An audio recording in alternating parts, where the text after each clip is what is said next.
नमस्कार, आप देख रहे हैं न्यूज वॉच इंडिया। मैं हूं आपके साथ पंकज यादव। करते हैं बुलेटिन की शुरुआत इस वक्त की बड़ी खबर के साथ। यूपी के उप मुख्यमंत्री ब्रजेश पाठक का आज सोनभद्र का दौरा रहेगा। भदोही और अयोध्या भी जाएंगे डिप्टी सीएम। कई जनसभाओं को करेंगे संबोधित। बीजेपी प्रत्याशियों के पक्ष में मतदान करने की जनता से करेंगे अपील। तो बड़ी खबर आपको बता रहे हैं, जहां पर निकाय चुनाव को लेकर बीजेपी की तरफ से ताबड़तोड़ रैलियां की जा रही है, जनसभाएं की जा रही है। और इसी के तहत आपको यह भी जानकारी दे दें कि आज डिप्टी सीएम ब्रजेश पाठक का सोनभद्र का दौरा रहेगा और इस दौरान वो कई जनसभाओं को संबोधित करेंगे। भदोही और अयोध्या भी जाएंगे डिप्टी सीएम। कई जनसभाओं को करेंगे संबोधित। बीजेपी प्रत्याशियों के पक्ष में मतदान करने की भी अपील करेंगे डिप्टी सीएम। तो बड़ी खबर आपको बता रहे हैं, जहां पर आपको बता दें कि डिप्टी सीएम का आज जनसभाएं वो करेंगे और इस दौरान ताबड़तोड़ जनसभाओं को संबोधित करेंगे डिप्टी सीएम ब्रजेश पाठक। इसी खबर पर ज्यादा जानकारी के साथ मेरे सहयोगी अमित मेरे साथ फोन लाइन पर जुड़ चुके हैं। अमित, जिस तरीके से ब्रजेश पाठक का आज दौरा है, कहां कहां पर अहम दौरे हैं उनका और कहां कहां पर जनता को संबोधित करने वाले हैं? जी बिल्कुल, आपको बता दें कि कुमारगंज के नगर पंचायत चंदबली सिंह के समर्थन में आज वोट मांगेंगे। जो वहाँ कुमारगंज के जो महर्षि बालदेव एक सिद्धपीठ स्थान है, वहीं पे जनसभा करेंगे। और जो नगर पंचायत का जो प्रत्याशी, उनके समर्थन में एक जनसभा और उनके लिए वोट मांगेंगे। जी अमित, अगर बात की जाए, क्या समीकरण नजर आ रहा है सोनभद्र में, जिस तरीके से सभी राजनीतिक पार्टियां पूरे दमखम के साथ चुनावी मैदान में है? जी बिल्कुल, यहाँ पर जो चुनाव जो डिप्टी सीएम का जो दौरा है, जिसके समर्थन में यहाँ पर भारतीय जनता पार्टी का और निर्दलीय प्रत्याशी जो है, उनके दोनों में लड़ाई है। क्योंकि भारतीय जनता पार्टी से जो निर्दलीय प्रत्याशी वो टिकट मांग रहा था, उसी बाद उनका टिकट कट गया। इसके बाद वो निर्दलीय प्रत्याशी बन के खड़े हुए हैं। जी चलिए, बहुत बहुत शुक्रिया अमित इस खबर पर जुड़ने के लिए, विस्तार पूर्वक जानकारी देने के लिए। चलिए खबरों में आगे बात करते हैं। रुक करते एक और बड़ी खबर का। प्रयागराज से इस वक्त की बड़ी खबर सामने आ रही, जहां पर अतीक अहमद की पत्नी शाइस्ता परवीन माफिया घोषित हो चुकी है। बड़ी खबर आपको बता रहे, प्रयागराज पुलिस ने शाइस्ता को माफिया घोषित किया है। पुलिस ने अपने एफआईआर में शाइस्ता को माफिया अपराधी लिखा है। एफआईआर में लिखा, शाइस्ता परवीन अपने साथ शूटर रखती है।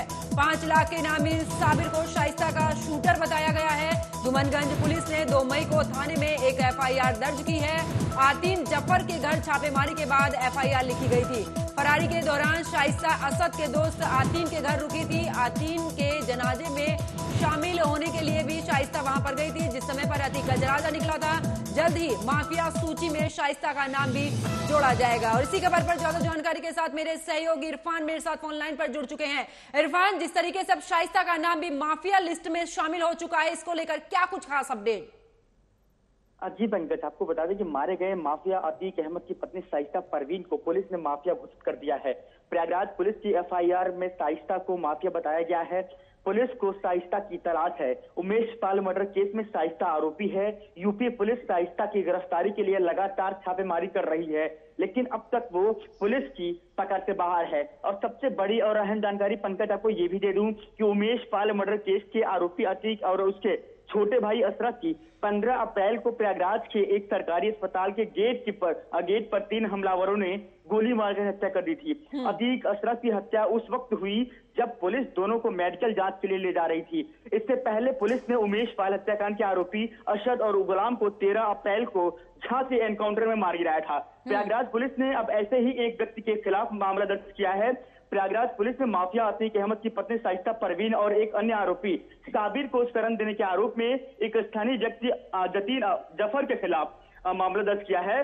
दोनों दोनों उमेश पाल और उनके 2 गनर की हत्या के मामले में वांछित हैं। उमेश पाल की 24 फरवरी को प्रयागराज के धूमनगंज इलाके में गोली मारकर हत्या कर दी गई थी। राजू पाल हत्याकांड में उमेश पाल गवाह थे। और आपको ये भी जानकारी दे दो पंकज की पुलिस ने मोहम्मद आतीन जाफर मंगलवार छापेमारी के दौरान हिरासत में लिया था, जिसको पूछताछ के बाद छोड़ दिया गया था। पुलिस ने कहा था कि जाफर ने 15 अप्रैल को अतीक की हत्या के बाद एक दिन बाद ही शाइस्ता और साबिर को खुलदाबाद इलाके में अपने आवास पर कथित तौर पर शरण दी थी। उमेश पाल हत्याकांड में साबिर पर 5 लाख रुपए इनाम भी उचित है।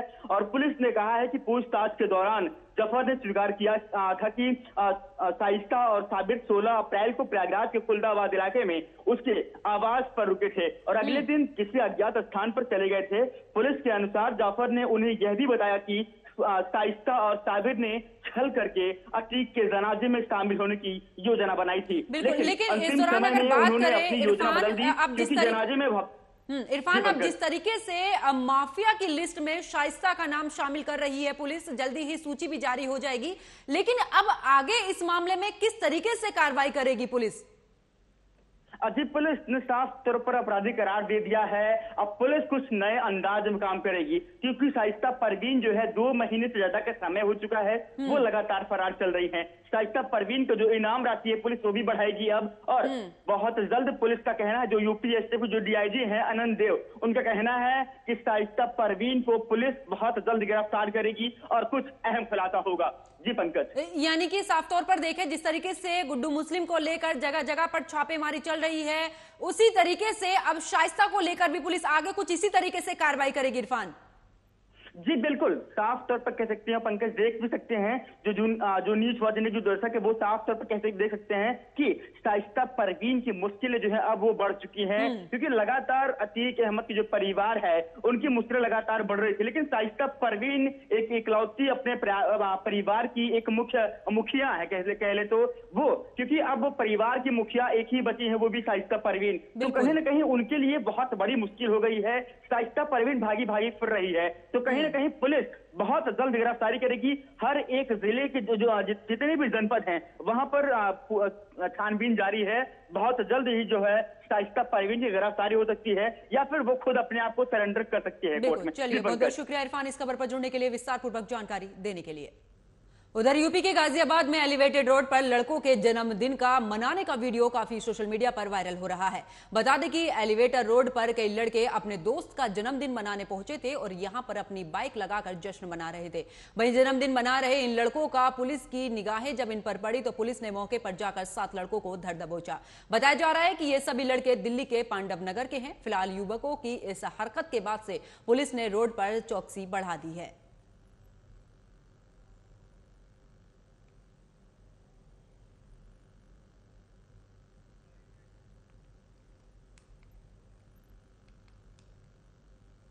कल रात 6 तारीख को एलिवेटेड रोड गाजियाबाद पर जो है लगभग 7 लोग 3 मोटरसाइकिलों से अपना बर्थडे मनाने के लिए, केक काटने के लिए पहुंचे, और वहां पे जो रूटीन में जो हमारी चेकिंग चलती है और साथ में हमारी जो मोबाइलें गश्त करती रहती है, उन गश्त करती मोबाइलों ने उन लोगों को वहीं पे पकड़ा, क्योंकि वो लोग जो है अपनी 3 मोटरसाइकिलों के साथ आड़ा तिरछा उनको खड़ा करके अन्य आने और जाने वाले लोगों के जीवन को संकट में डाल रहे थे और अपना केक काट रहे थे। और इसमें पते की बात यह है कि ये सारे 7 लड़के पांडव नगर और दिल्ली के हैं, कोई भी यहाँ गाजियाबाद का लोकल निवासी नहीं है, जो सिर्फ इस काम के लिए यहाँ पे आए थे। इनको हिरासत में लेके आगे की कार्रवाई की गई है। और इसी खबर पर ज्यादा जानकारी के साथ मेरे सहयोगी प्रवीण मिश्रा मेरे साथ फोन लाइन पर जुड़ चुके हैं। प्रवीण, जिस तरीके से ये मामला सामने आया, सोशल मीडिया पर वीडियो वायरल हो रहा है, इसको लेकर क्या कुछ खास अपडेट और पुलिस इसमें आगे क्या कुछ कार्रवाई कर रही है? जी देखिए पंकज, आपको बता दूं गाजियाबाद का एलिवेटेड रोड वीवीआईपी रोड है, यानी कि वहां से मुख्यमंत्री से लेके कई ऐसे अधिकारी हैं जो कि दिल्ली के लिए रवाना होते हैं और दिल्ली से यहाँ पर हिंडन के लिए रवाना होते हैं। कहीं ना कहीं पुलिस की जो गश्ती है उसको देखते हुए, पुलिस की चौकसी को देखते हुए, ये जो बड़ा जो एक सोशल मीडिया पे वायरल हो सकता था वीडियो, हालांकि इस वीडियो के संज्ञान में आते ही तुरंत पुलिस एक्शन में आई। हालांकि वहां पर काफी टीम वहां पर गठित की गई है, कैमरे की निगरानी भी रखी गई है, लेकिन कहीं ना कहीं कैमरे की निगरानी में जब ये लोग आते हैं उसके बाद पुलिस जो गश्त कर रही होती है, पेट्रोलिंग कर रही होती है, वो तत्काल मौके पर पहुंचती है। ये लोग बर्थडे बना रहे थे, वहां पर आतिशबाजी करने की प्रयास कर रहे थे। कहीं ना कहीं वहां पर पुलिस जब मौके पर पहुंचती है, इन सभी को हिरासत में लेकर इनको जेल भेज दिया गया है। हालांकि इनकी जो गाड़ियां थी जो कि रोड के तरफ आड़ी तिरछी खड़ी हुई थी, जिस तरीके से इन्होंने जो सीट है उसके ऊपर केक रखा हुआ था और उस पर मेवाती करके लिखा हुआ था केक के ऊपर, कहीं ना कहीं पुलिस ने तत्काल संज्ञान लिया इस पूरे मामले को, तत्काल सभी को हिरासत में लेकर बाकी लोग जितने भी हैं, कुछ नाबालिग थे जिनके ऊपर भी मुकदमा लिखा गया, बाकी लोगों को 7 लोगों को जेल भेज दिया गया है। और आगे पुलिस लगातार चौकसी और बढ़ा दी गई, क्योंकि अब जो है क्योंकि वीडियो पहले बीच में थम गए थे, लेकिन अब वीडियो फिर से दोबारा उभर कर सामने आ रहे हैं कहीं ना कहीं एलिवेटेड रोड के, तो इससे पुलिस काफी अब अलर्ट हो गई है। लगातार पुलिस चौकसी बढ़ा रही है, लगातार पेट्रोलिंग की जा रही है, ज्यादा से ज्यादा संख्या में पुलिस को वहां तैनात कर दिया गया है, क्योंकि पहले जिस तरह से वीडियो जब वायरल हो रहे थे वो बहुत बड़ा सबब बन गया था पुलिस के लिए। जब भी वो वायरल होते थे पुलिस काफी निराशा में रहती थी, क्योंकि पुलिस के हाथ वो लग नहीं पाते। जब वीडियो वायरल होता था उसके बाद पुलिस एक्शन में आती थी, लोगों की तलाश की जाती थी। लेकिन कहीं ना कहीं जब से कैमरे लगे हैं तो कहीं ना कहीं पुलिस को बहुत सहूलियत मिल गई है। पुलिस जो मॉनिटरिंग करते हैं, मॉनिटर जो बनाया गया है वसुंधरा में, जिस तरीके से वहां पर कई टीम वहां बैठी रहती है जो कि वहां पर पूरे एलिवेटेड पर निगरानी रखती है। उसके बाद अगर उनको लगता है कोई संदिग्ध आदमी या वहां पर कोई गाड़ी ऐसी खड़ी करके चलिए, बहुत बहुत शुक्रिया प्रवीण इस खबर पर जुड़ने के लिए, विस्तार पूर्वक जानकारी देने के लिए।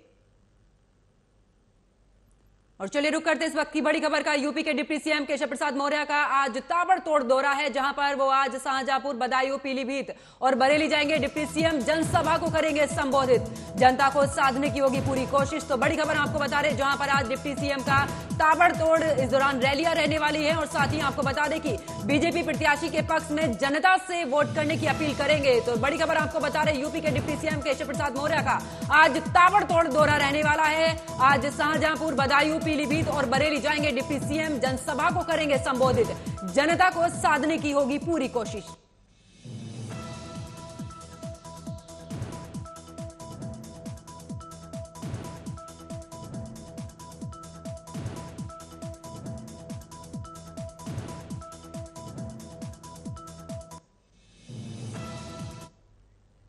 चलिए रुक करते एक और बड़ी खबर का। रामपुर से इस वक्त की बड़ी खबर सामने आ रही, जहां पर सपा नेता आजम खान का बयान सामने आया है। जनसभा को संबोधित करते हुए बोले हैं आजम खान, स्वार्थ से बीजेपी गठबंधन प्रत्याशी शरीफ अंसारी पर बोले हैं। आजम खान ने शरीफ अंसारी को नमक हराम बताया है और स्वार्थ की गालियां बंटने और पैसे देने वाले इस दौरान कहा है।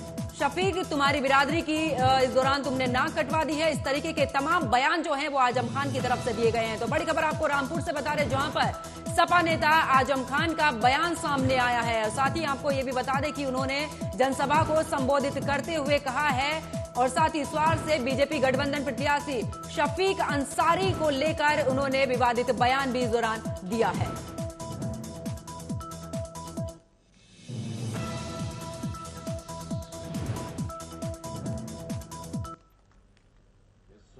गलियां, स्वार की सड़कें और इसका विकास और बंटने वाला पैसा,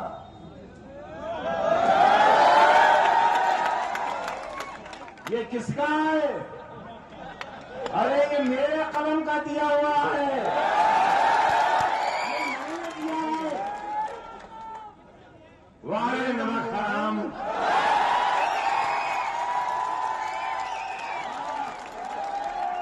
बिरादरी की नाक कटवा दी, नाक कटवा दी। अरे तुम्हारी खुददारी और तुम्हारी असमत, वो जिस बिरादरी का नाम डुबोते हो, नबी करीम सल्लल्लाहु अलैहि वसल्लम से लेकर स्वार की गलियों तक एक टेस्टेड मोहर लगी हुई सच्चाई है।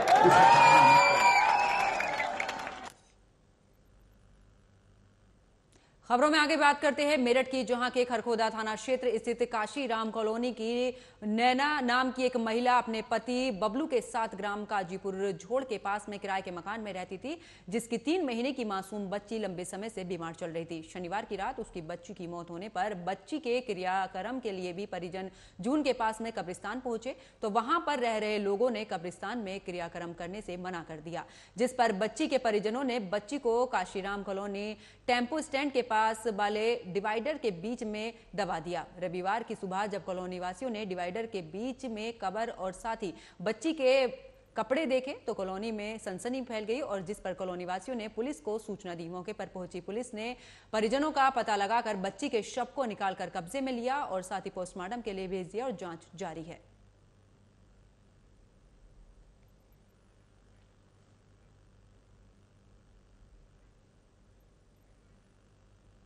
और इसी खबर पर ज्यादा जानकारी के साथ मेरे सहयोगी मनब्बर चौहान मेरे साथ फोन लाइन पर जुड़ चुके हैं। मनब्बर, जिस तरीके से बच्ची को दफनाने से मना किया, आखिरकार इसको लेकर क्या कुछ खास अपडेट? देखिए, ये मैना नाम की महिला थी, ये बताया जाता है अपने पति के साथ ये रहती थी, लेकिन आरोप है मैना को जब बेटी हुई तो उसका पति भी उसे छोड़कर चला गया। मैना की जो बेटी थी वो बीमार रहने लगी, उसके पास ज्यादा पैसे भी नहीं थे डॉक्टर को दिखाने के लिए, छोटे मोटे डॉक्टर को दिखाया। आरोप है कि मैना की बेटी की डेथ हो गई, लेकिन जैसे ही वो अपनी बेटी के शव को दफनाने के लिए कब्रिस्तान पहुंची तो स्थानीय लोगों ने ये कहकर उसे वहां से हटा दिया कि आसपास अब बसापत हो चुकी है, वहां पर शव को नहीं दफनाया जा सकता। जिसके बाद जो मैना थी वो अपनी बेटी को लेकर इधर उधर भटकती रही। साथ में उसका भाई अंकुर भी पहुंच गया। जब कहीं जगह नहीं मिली तो अंकुर और मैना ने मिलकर अब उस बच्ची को डिवाइडर के बीचों बीच दफना दिया। जिसके बाद हालांकि कुछ लोग वहां पहुंचे तो उन्होंने कहा कि जब जगह नहीं मिल रही है तो आप यहाँ दफना सकते हैं। हालांकि इस पूरे मामले में जो लोग थे वो कहीं ना कहीं कह सकते हैं पत्थर दिल थे, जिन्होंने इस मासूम को दफनाने नहीं दिया और इस माँ को जो कि अपने इस पूरे मामले में आखिरकार पुलिस क्या कुछ कार्रवाई कर रही है? देखिए, बताया तो जा रहा है कि पुलिस वहां पहुंची सूचना पर और शव को निकालकर पोस्टमार्टम के लिए भिजवाया। हालांकि इसमें कोई ऑफेंस ऐसा बनता नहीं है कि पुलिस कोई कार्रवाई करे, लेकिन फिर भी पुलिस ने जांच की बात कही है। जिस तरीके से एक बच्ची को लेकर उसकी माँ उसके शव को लेकर घूमती रही और दफनाने के लिए भटकती रही, लेकिन जगह न मिलने पर डिवाइडर में दफना दिया। हालांकि पुलिस ने केवल जांच की बात तो कही है, लेकिन माना जा रहा है कि इसमें कोई ऑफेंस नहीं है, कोई ऐसा कानून नहीं बनता है कि जिस पर कार्रवाई की जाए। जिन लोगों ने दफनाने से इनकार किया उन्होंने ये कहा था कि आसपास में बसापत हो चुकी है, अब यहाँ शव को नहीं दफनाया जाता है। तो इसी बात को लेकर हालांकि पुलिस भी बात करना चाह रही है, जांच कर रही है कि आखिर लोगों ने कब्रिस्तान में दफनाने से इनकार किया। जुड़ने के लिए विस्तार पूर्वक जानकारी देने के लिए चलिए रुक करते हैं इस वक्त की बड़ी खबर का। इस वक्त की बड़ी खबर सामने आ रही जहां पर बीजेपी प्रदेश अध्यक्ष भूपेंद्र चौधरी का आज अमेठी का दौरा रहेगा। आज अंबेडकर नगर भी जाएंगे भूपेंद्र चौधरी, जनसभा को करेंगे संबोधित, पार्टी के पक्ष में जनता से करेंगे वोट की अपील। तो बड़ी खबर आपको बता रहे जहां पर बीजेपी के अध्यक्ष भूपेंद्र चौधरी का आज दौरा रहेगा। अमेठी के दौरे पर हैं भूपेंद्र चौधरी और साथ ही आपको बता दें कि अंबेडकर नगर भी जाएंगे भूपेंद्र चौधरी, जहां पर जनसभा को करेंगे संबोधित, पार्टी के पक्ष में जनता से करेंगे वोट की अपील।